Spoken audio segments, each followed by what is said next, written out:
Good evening, good morning, good afternoon. My name's Afro and you're watching my top 5 tips for Rainbow Six Siege's brand new Outbreak mode.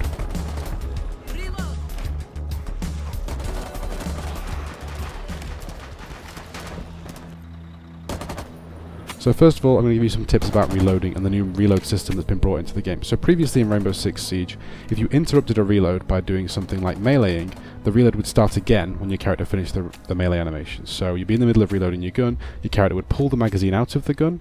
If you meleeed then, they would have to pull the magazine out of the gun again to reload it, put a new one in, and then cock the gun. With the new changes, if you totally empty out your gun, get halfway through reloading and stop it by meleeing, for example, an infected that gets close to you, your character will continue depending on where they got up to in the reload process. So if they've already pulled out the magazine, they will just put a new one in. If they've already put a new magazine in the gun, then they will just pull back the handle on the front of the gun, depending on where they are in that animation. One other thing to be aware of is if your gun isn't totally empty and you start to reload and you realise, shit, I probably shouldn't have done that, you can right click to aim down your sights and immediately cancel that reload, which will let you use the rest of the bullets you've got in your magazine. This will work even if your character has pulled the magazine out of the gun during the animation. It will still allow you to continue firing. Another point about meleeing is that while it does not do any damage, or at least very little damage, it does push the infected back quite a long way. This can be really useful if you're stuck in the middle of reloading, or if you're stuck with no ammo. You can just push the infected back, go and grab some ammo, or if you've already got some, finish off reloading your gun. Or if you're in a bad situation and there are some breaches around you, you can push the breacher back. They will stagger back to a further enough distance, far enough away that you can shoot them safely without blowing yourself up, or you can aim straight for the head and try and kill them without setting off their explosives. Tip number 2 is to do with barricades. Now, when you get to a site you need to defend in Outbreak mode, the game is going to give you a load of reinforcements to put on the walls to stop the infected from coming through them. What you're probably going to want to do, because you're used to playing Rainbow Six Siege, is to use these reinforcements to patch up weak walls so the infected can't come through them, right? Seems normal. However, you don't want to do this. What you want to do is save those reinforcements for when a hole becomes big enough in a wall that an infected can fit through it. Once the hole becomes big enough an infected can fit through, patch that hole up and reduce the number of places that the infected can come to the site from.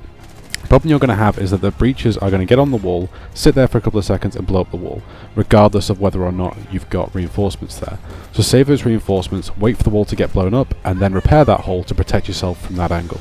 Tip number 3 is going to be to make sure that you've got a suppressed pistol or sidearm with you. Now, the suppressors in the game do make a really big difference on this game mode. I generally wouldn't recommend using them in normal PvP game modes, but in Outbreak it can be really useful.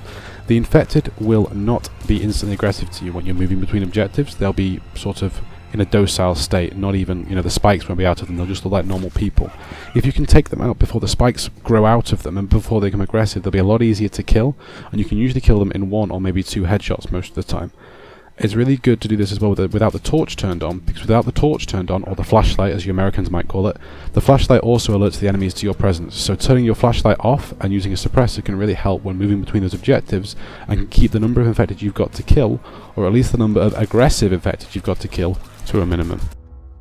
The 4th tip I've got for you here is to basically use your melees to kill infected. Now you can use your melee from the front, which will just smack the infected, you'll push them away.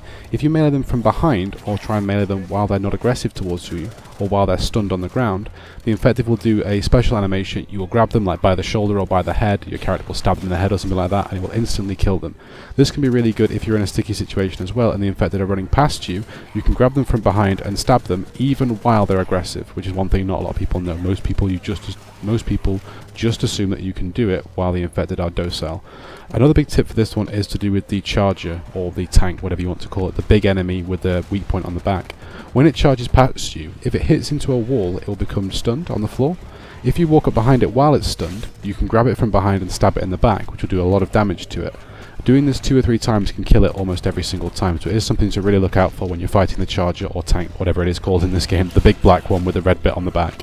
Do watch out for that, because he's a really difficult enemy, and doing it this way can be a great way of killing them without spending thousands of bullets pouring into him. One final tip for you guys is to play this game with your friends if you can, or at least try and find some people who will use voice chat. This game mode is a heck of a lot easier if you've got people to talk to. If you can tell them, I've got a lot on me, I need some help, can you come and revive me, or don't come and revive me, there's too many infected near me, or anything like that. Just being able to communicate in Outbreak makes a huge difference. If you are going to play with public players, then fair enough, I've had to do that a few times myself, but I would try and find a group of friends, or even just some public players that you like talking to, that you don't mind joining in and playing a couple of rounds with, because once you find people that talk, this whole thing becomes a heck of a lot easier, because you can you know, you can talk, you can tell people what's going on, they can tell you what's going on, and just everything becomes so much easier with communication. That was my short video, guys. 5 tips for Rainbow Six Siege Outbreak. If you enjoyed the video, leave a like down below. As always, I'm doing a giveaway on my channel, which is for 250 subscribers. When I hit that mark, there will be a giveaway of an copy of Escape from Tarkov.